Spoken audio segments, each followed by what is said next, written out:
Donc on a notre adresse IP. Premier truc, c'est que c'est une application web. Qui dit application web dit bah, serveur web. Ok, contact. J'écoute. Qu'est-ce que je fais là? Je fais du happy pass. Je fais du renseignement opérationnel. Ça, c'est Project Word qui permet donc visiblement d'héberger des projets libres et ils doivent avoir bah, des projets gratuits. Et là, je vois tous leurs projets. Donc ça peut être intéressant déjà. Je vois le truc qui s'appelle CSE Bookstore. Je fais une recherche, CTRL F. Ça, il va falloir maintenant que vous ayez vraiment cette pratique. Hein. Comment faire de l'information en fait. Tout ça.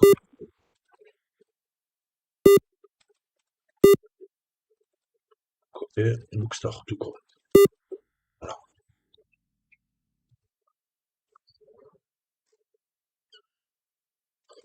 Donc, j'ai déjà le nom du projet. Le projet s'appelle Online Bookstore. Et je sais que ça fonctionne avec du PHP et du MySQL. J'ai déjà les deux composantes au niveau de l'architecture. Qu'est-ce que je fais? Je reviens en arrière, je vais essayer de récupérer encore d'autres informations. Le bookstore bah ouais, permet de présenter des livres directement, accéder aux livres, aux ressources, les ajouter dans un panier. Donc il y a une base MySQL qui dit panier et il y a du PHP pour faire fonctionner le site. Jusque-là, pas bien compliqué.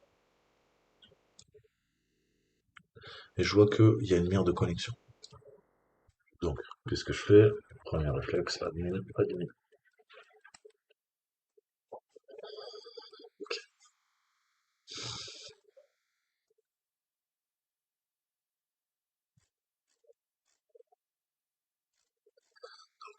Première faille, tout simplement,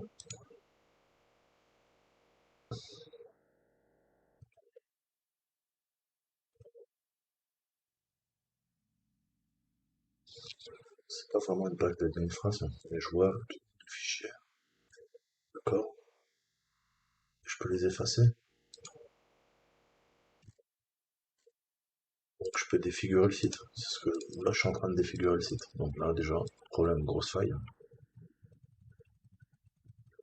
Là j'efface tout. Voilà, il n'y a plus rien dans la base de données. Ça peut être gênant hein, pour un site. Bah voilà, il n'y a plus rien. J'ai tout effacé. Ça a été, bah qu'est-ce que j'ai fait là? J'ai tous les articles, le panier, enfin tous les articles qui étaient dans la base de données MySQL, je les ai effacés. Donc là on voit que le site est pété. Donc première faille, déjà, bah, admin. Donc là c'est pas bon. Mais deuxième réflexe, code source.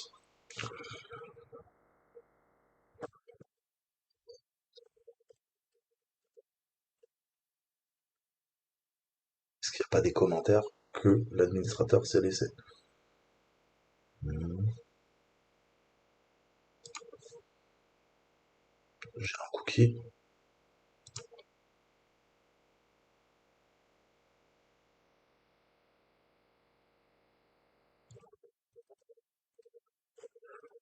Ça correspond à quelque chose qui sera encodé.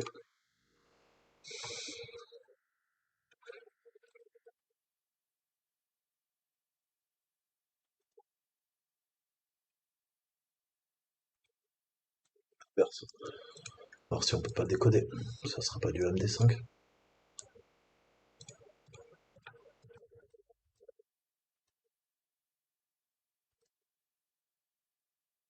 C'est pas du MD5 en tout cas. D'accord.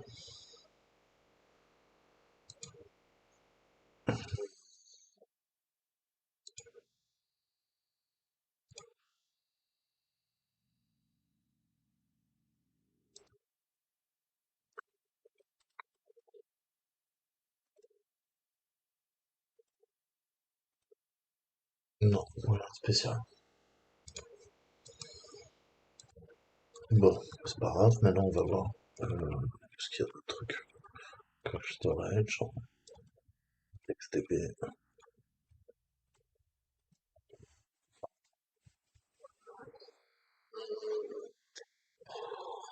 va faire maintenant? Bah, on va chercher une feuille, un search file.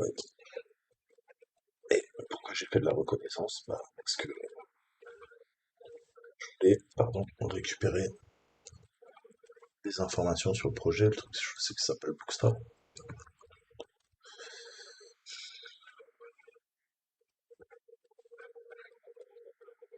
Même online Bookstore.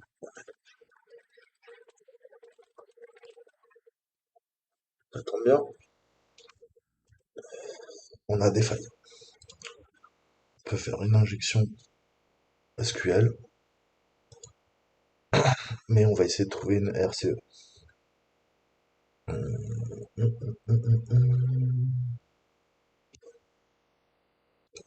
La RCE, elle est là. Remote Code Execution, non autorisé. Donc ça, c'est cool. Est-ce que je connais la version? Par contre, je connais pas la version. Est-ce que je pourrais trouver la version quelque part?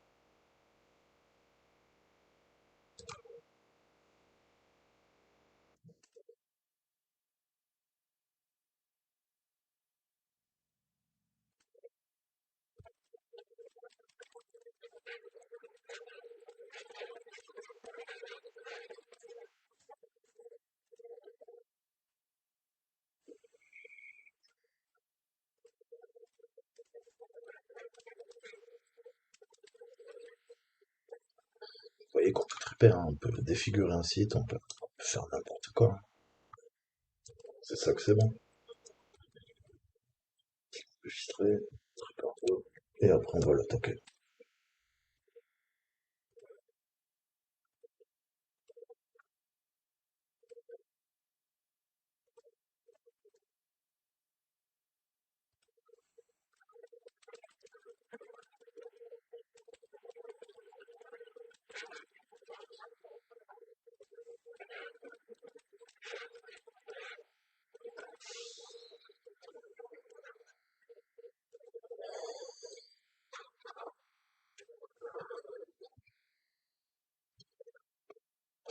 On est out of range, c'est dommage.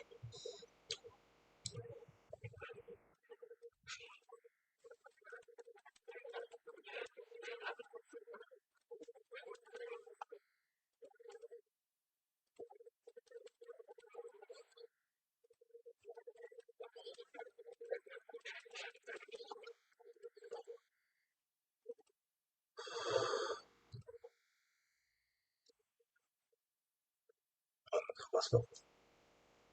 C'est dommage, j'aurais pu afficher mon livre. Je suis un peu déçu. Bon, revenons à l'attaque. Je récupère le fichier et je me le copie. On ne travaille jamais sur la source. La source, vous la laissez tout le temps, telle quelle. Jamais vous modifiez une source, vous faites une copie de la source. Et vous vous en servez comme payload. Ok? Donc, sudo copie, je veux quoi? Bah, le fichier est là. Je veux le copier dans.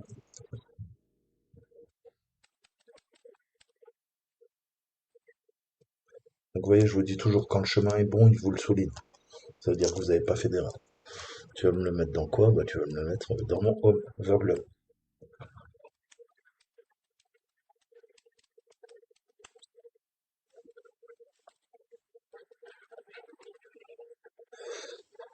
Payload. Nickel. Donc, pareil, il y a le réflexe. Sudo rm. Déjà, je vais supprimer l'autre qui me sert plus. 837. Et je vais faire un sudo searchmod 777 pour avoir les lois et que j'ai pas des problèmes de loi plus tard. Ok. Maintenant, qu'est-ce qu'on fait? Bah, on va l'éditer, sudo nano, et on va voir le code source. Ok. Alors, store. Ça, c'est notre payload. La charge utile, ça fait un get command. Ouais. Donc là, en gros, c'est quoi? Bah, c'est un bind shell en, en PHP. Tac, tac, tac, tac, tac, tac.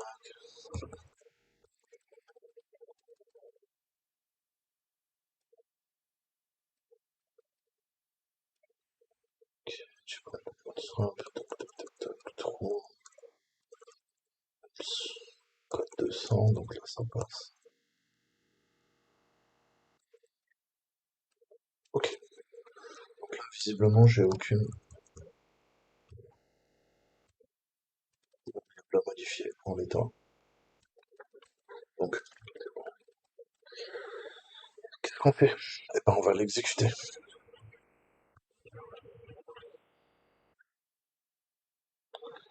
Qu'est-ce que je vais faire? Bah je vais l'exécuter tranquillement et bah on va voir un petit peu les droits. Je vous ai dit parce que il faut être sûr qu'on ait les droits. Je les ai modifiés en 777, on va vérifier. LS, LA, et je veux quoi?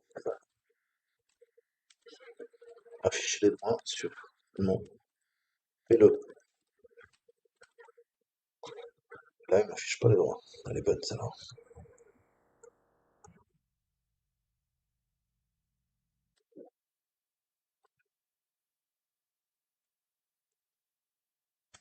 Eh oui, parce qu'il manque un cheveu. Ok, là c'est bon. Et on voit qu'il est exécutable pour tout le monde. Donc c'est parfait. Maintenant, qu'est-ce que je peux faire? Bah, penser qu'il y aura toujours le fameux H, si ça a été bien fait. Donc ça veut dire quoi? Python 7887 pi-h. Et là, il est cool, il nous donne la variable, l'argument qu'il nous faut. L'argument, bah, le seul argument qu'il nous faut, c'est une URL. Donc, bah, on va faire quoi? On va lui donner l'URL, tout simplement. URL, quand je vais sur le site, je retourne à la racine, c'est index.php sur l'adresse IP. Ok. Donc,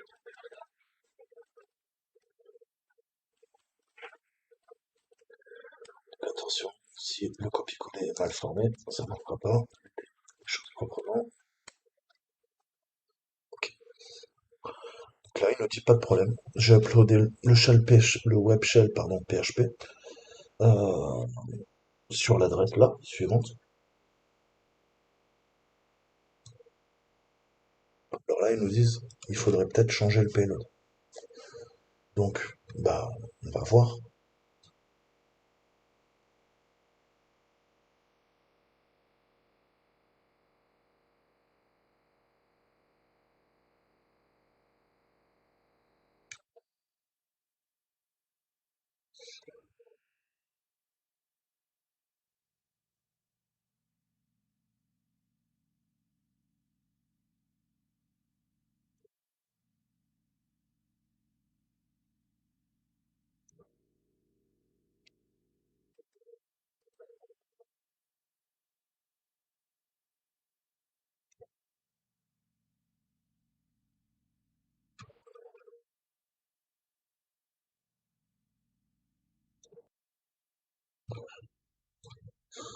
Donc, bah, on va voir si je mets juste l'URL. Comment il réagit? Ah, bah, vous voyez que c'est différent. Là, maintenant, on n'a plus le message d'erreur. Donc, est-ce qu'on veut lancer le shell? Bah oui. Là, il nous dit erreur. Il y a un problème, mon gars. Ligne 1, name Y est pas défini.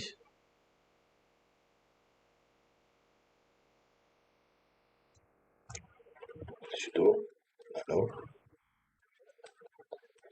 Y pas défini, ligne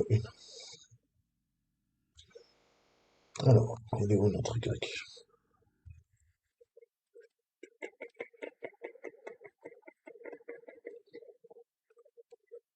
Voilà.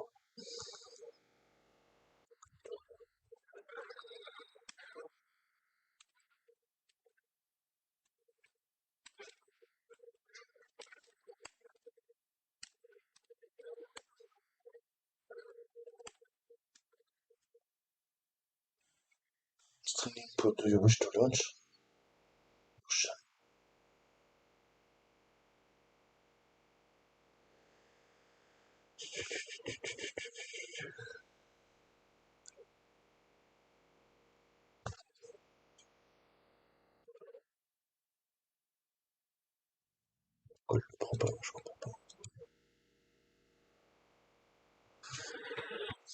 ligne 35, ligne 1, je vais le faire. Donc là, petit réel, voilà. Et là, on a les lignes qui s'affichent, c'est quand même plus sexy.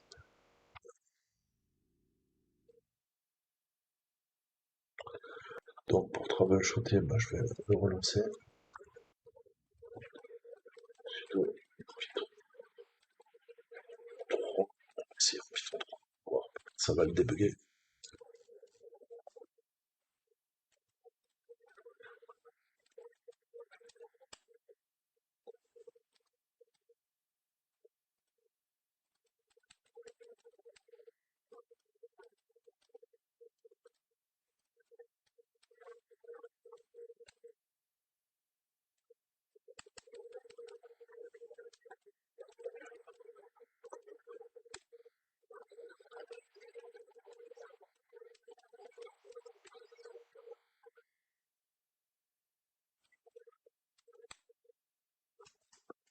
Donc Python 3, ça passe direct. Et en fait, je vais vous expliquer ce qui s'est passé concrètement. Vous avez vu que j'ai modifié le Y en simple quote, on l'a passé en double quote.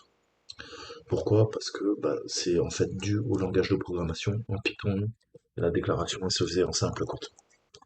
Et en Python 3, bah, c'est du double quote. Donc ça c'est pareil, si vous le savez pas, vous voyez, vous pouvez pas débugger le programme. Et il y a un autre truc aussi, c'est que avant, je vous montre un exemple très simple, mais quand on faisait une déclaration, par exemple, euh, euh, salut, je t'ai hacké, et ben ça marchait en Python 1. En Python 3, bah ça marche plus du tout. Comment il faut faire? Bah, il faut du double quote et il faut mettre ça en parenthèse. Donc ça c'est pareil. Vous voyez, si vous n'avez pas les bases en programmation, vous ne pourrez jamais débugger, vous allez utiliser des exploits, ils ne marcheront pas. Donc ça, bien sûr, ça va avec le temps, mais c'est juste pour vous montrer que là, on va rentrer dans une technicité en termes de connaissances d'exploitation de machines où vous pourrez plus vous passer de la programmation. Il faudra tout apprendre. C'est long, c'est compliqué, mais au moins ça filtre. Les gens qui sont motivés, qui veulent vraiment apprendre, ou les gens bah, qui veulent juste épater les potes et faire leur script qui dit. Voilà. Et là, on a quoi? Bah, je sais pas, RCE. Qui dit RCE dit quoi? Bah, dit t'es sur la machine, mon gars. Elle est pétée. Ouais, ouais. Le VW Data. Donc maintenant, je peux chercher même à faire mon escalade de privilèges, puisque on est WW Data. Donc on a quoi? On est l'ID 33. C'est l'ID 33, c'est tout le temps WW Data. C'est celui qui héberge le serveur web en fait. Et ça doit être un serveur Apache Tomcat à mon avis. Et ça, c'est le compte par défaut, WW Data. Donc maintenant, qu'est-ce qu'on peut faire? Eh ben, on peut peut-être essayer d'escalader nos privilèges, ou en tout cas voir, parce que qu'est-ce qu'il nous demande?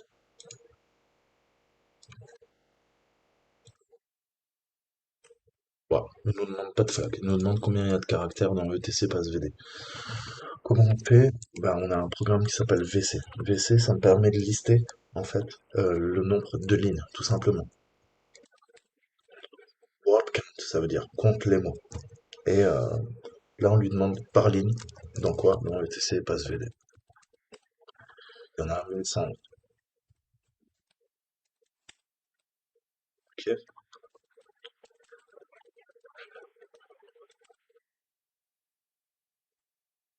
Donc là, il nous demande les mots. Qu'est-ce qu'il nous demande? Oui, les mots, pardon. Les caractères. Le nombre de caractères. Donc là-dedans, il y en a 1611. Et si j'avais fait par exemple VC, VC SVD, voilà. C'est formé différemment. Donc il y a peut-être 31 lignes et 1611 dans le TC Password. Donc WC super utile. Ça n'a rien à voir avec les chiottes, hein. Bah là c'est bon. On a récupéré le truc.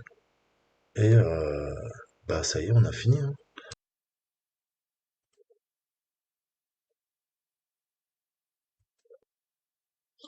Donc le dernier truc, c'est la journalisation et les surveillances insuffisantes.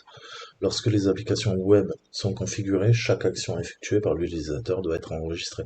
La journalisation est importante car en cas d'incident, les actions des attaquants peuvent être retracées. Une fois leurs actions tracées, leurs risques et leur impact peuvent être déterminés. Sans journalisation, il n'y aura aucun moyen de savoir quelles actions un attaquant a effectuées s'il accède à des applications web particulières. Les impacts les plus importants sont des dommages réglementaires. Si un attaquant a un accès à des informations utilisateurs et qui sont personnellement identifiables et qu'il n'y a aucune trace de cela, non seulement les utilisateurs de l'application sont affectés, mais les propriétaires de l'application peuvent être soumis à des amendes ou des actions plus sévères en fonction de la réglementation. Et des risques d'attaques supplémentaires sans journalisation, la présence d'un attaquant ne peut pas être détectée. Donc qu'est-ce qu'on fait? En post-exploitation, on va effacer toute la journalisation, toutes les logs, on va effacer nos traces derrière nous pour être furtif. Cela pourrait permettre à un attaquant de lancer de nouvelles attaques contre des propriétaires d'applications web en volant des informations d'identification, en attaquant l'infrastructure, etc., etc.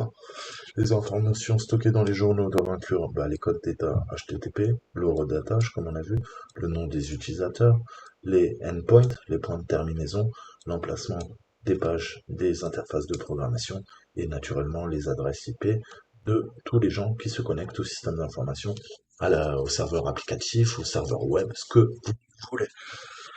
Ces journaux contiennent des informations sensibles, il est donc important de s'assurer que les journaux sont stockés en toute sécurité et que plusieurs copies de ces journaux sont stockées à différents endroits.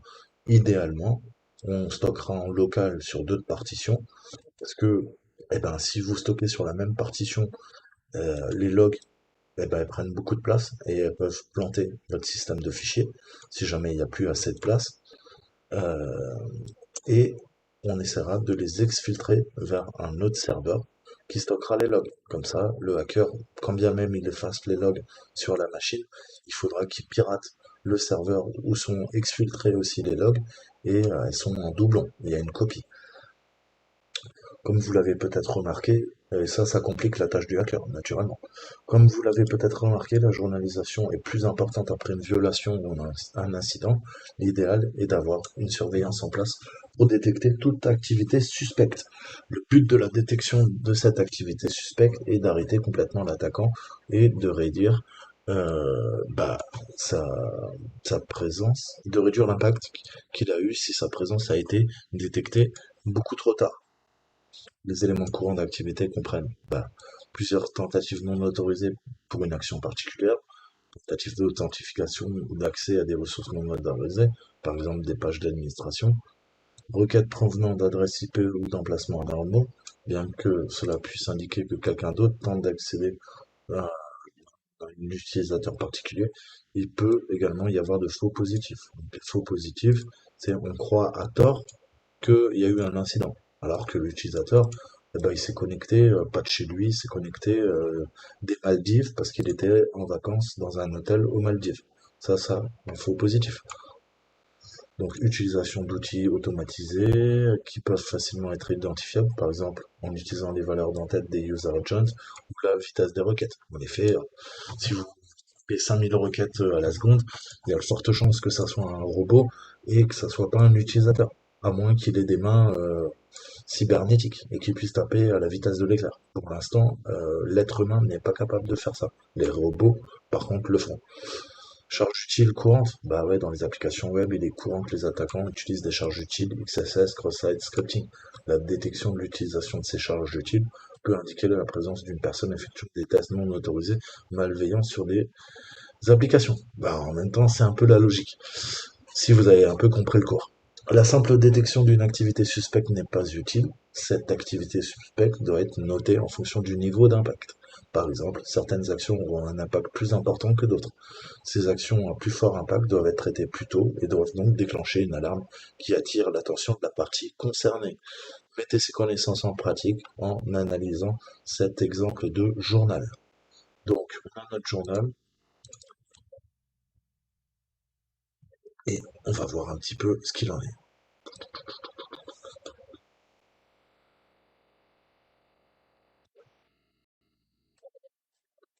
Donc, c'est assez concis. Franchement, Ça allait être super long. Quelle est l'adresse de l'attaquant? Bah, l'attaquant, je pense qu'il s'appellera Axor. Forte chance.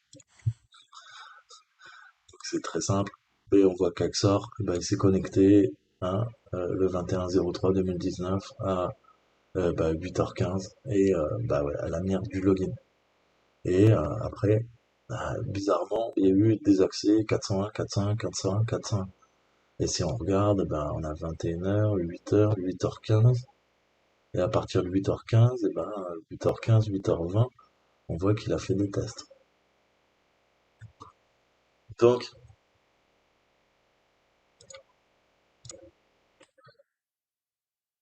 quelle est l'adresse IP? Eh ben, c'est pas Axor. Axor, il s'est connecté en code 200, donc il connaissait. Il a pas forcé. Là, c'est du 401. Là, il a forcé. Et moi, je dirais que c'est tout le temps la même adresse. Donc, c'est la 4903. 49 99 13 16, pardon.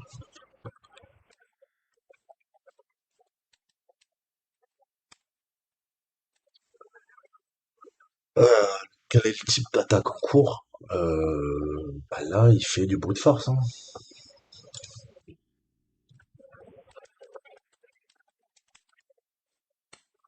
Mais, qu'est-ce qu'il doit mettre? Bah, 401, 401, 401, 401, 401. Là, qu'est-ce qu'il fait? Il teste avec plusieurs comptes différentes solutions. Essay route, Anonymous, administrateur, admin. Toujours la même adresse IP, qui utilise différents comptes, avec une succession de 5 minutes. Donc là, on voit bien qu'il fait une attaque, quatre attaques, brute force, qui durent 5 minutes chacune, et qui est sur la mire de connexion, login, et il utilise trois comptes différents dans ses attaques brute force. Il essaye d'avoir tous les mots de passe avec admin, ensuite il essaye tous les mots de passe avec administrateur, ensuite tous les mots de passe avec Anonymous, et après tous les mots de passe via route. Ok? Bon, c'était plutôt simple, mais c'était pour vous faire comprendre un peu, hein. Ensuite, c'est terminé. J'espère que ça vous a plu. Euh, et ensuite, on fera le dernier module. Je suis assez content de moi. J'ai bien avancé et j'ai quasiment terminé le module. Si on y retourne, je suis à, je crois, 99% du truc. 11 milliards, ça avance et 98%. Donc, il reste un module à faire, si je vous dis pas de bêtises. Tout fait. Il manque le Wasp Juice. Et vous allez voir, on va attaquer le site. C'est plutôt sympa. Voilà. Je vous dis à très bientôt. Kiffez bien. Ciao, ciao.